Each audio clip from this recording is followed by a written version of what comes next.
How do you feel about adding technology to school systems?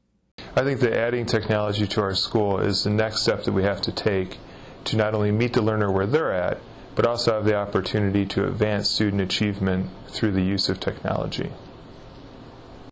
Do you think that the addition of iPads will be a boon or destructive to the learning of the students? Certainly, as with any new process or change that we make, there's a time period of adjustment.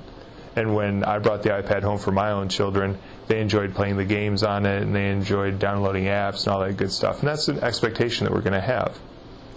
How it transitions, though, is a couple days ago during the election, we were watching it on TV. My children were having questions about the Electoral College and how do the votes work, what do the parties believe in, what are the candidates believing in. And at that point, they were able to pull out the iPad and in real time, compared to what's on TV, research the information, really give better answers than I could probably give. Transition point, but eventually it's going to get to the point where you'll see it as not only an integral part of who you are, but integral to the learning that you want to achieve here. Explain why you think the way you do. Sure. For me, it's been a process. I didn't initially, when I first took this position 3 years ago, see this as our net outcome. But what we've come to now is that we've come to the point where we see technology infusing into what is good teaching. There's no difference between using an iPad, using a calculator, and using a pencil. They're all just pieces of technology.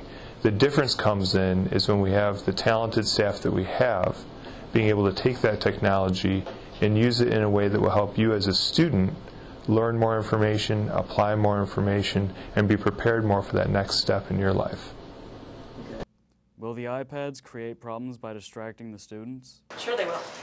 And it's something that we'll just have to deal with it. I'm sure that when they first get them, the newness will probably be a distraction. But over time, as our students mature and learn when the appropriate times are to use the technology, and when teachers learn how to guide students when the right times to use it, that will be fine. How closely monitored do you think the new technologies will be? Oh, very closely monitored, just like we monitor in the computer lab or in the media center.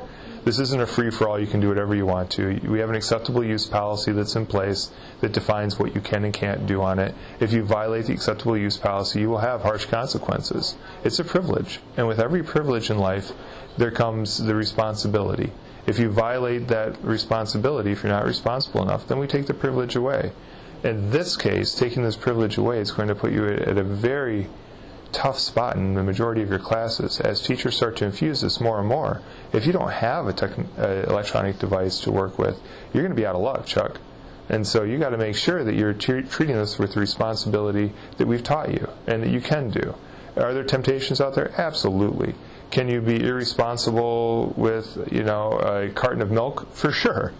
But it just goes down to, I'm confident that the vast majority of our students here, the vast majority of time, will make the right choices.